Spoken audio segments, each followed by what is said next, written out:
নমস্কার। এই মুহূর্তে বিশেষ গুরুত্বপূর্ণ খবর। তৃণমূলের শীর্ষ নেতৃত্ব যে ক্ষুব্ধ কুণালের লাগাতার মন্তব্যে, একান্ত আলোচনায় তা কেউ গোপন করছেন না। তাদের মতে লোকসভা ভোটের আগে দলের পক্ষে এসব আদৌ স্বাস্থ্যকর হচ্ছে না। তৃণমূলের রাজ্য সাধারণ সম্পাদক ও মুখপাত্র পদ থেকে শুক্রবার ইস্তফা দিয়েছিলেন কুণাল ঘোষ। শনিবার মুখপাত্র পদে তার ইস্তফা গৃহীত হয়েছে। তারপর আরো এক ধাপ এগোচ্ছে তৃণমূলের সর্বোচ্চ নেতৃত্ব সূত্রের খবর। রবিবার কুণালকে শোকজ নোটিশও পাঠাতে চলেছে দল। গত ৪৮ ঘন্টা ধরে কুণাল খানিকটা বেপরোয়া হয়েই সামাজিক মাধ্যমে পোস্ট করে চলেছেন বা সংবাদ মাধ্যমে কথা বলে চলেছেন অনেকের মত। শনিবার সন্ধ্যাতে কুণাল এক্স হ্যান্ডেলে লেখেন, আমি তৃণমূলের রাজ্য কমিটির অন্যতম সাধারণ সম্পাদক ও মুখপাত্রের পদ থেকে ইস্তফা দিয়েছিলাম। খবর পেয়েছি শুধুমাত্র মুখপাত্র থেকে ইস্তফা অংশটি গ্রহণ করা হয়েছে। দলের কাছে আমার সবিনয় অনুরোধ, সাধারণ সম্পাদক পদ থেকে ইস্তফাটিও গ্রহণ করা হোক।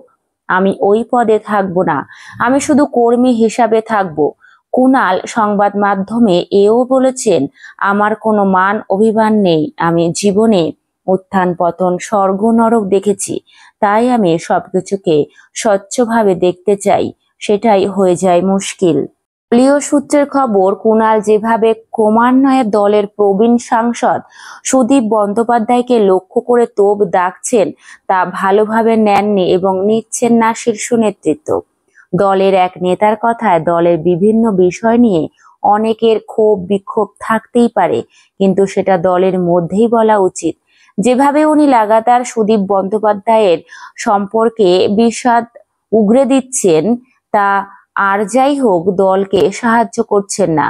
ওই প্রবীণ নেতার আরো বক্তব্য, দল সুদীপ বন্দ্যোপাধ্যায় সম্পর্কে ওর বক্তব্য সমর্থন করে না। বস্তুত কুণাল প্রকাশ্যে এইভাবে সুদীপের বিরোধিতা করে পরোক্ষে তার প্রার্থী পদ আরো নিশ্চিত করে দিচ্ছেন বলেই দলের একাংশের বক্তব্য।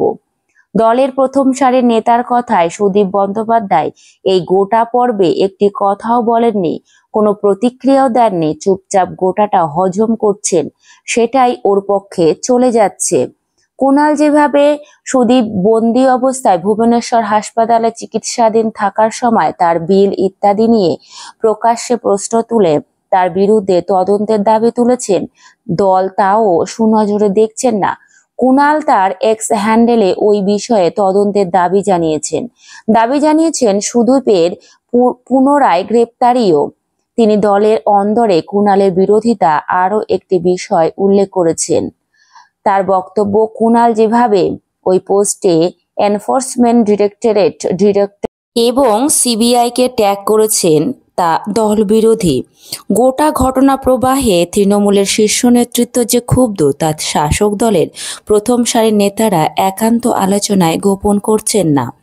দলের নেতারা মনে করছেন এই ধরনের প্রবণতা অনেক সময় সংক্রামক হয়। লোকসভা ভোটের আগে এসব ছড়াতে শুরু করলে তা তৃণমূলের পক্ষে আদৌ স্বাস্থ্যকর হবে না।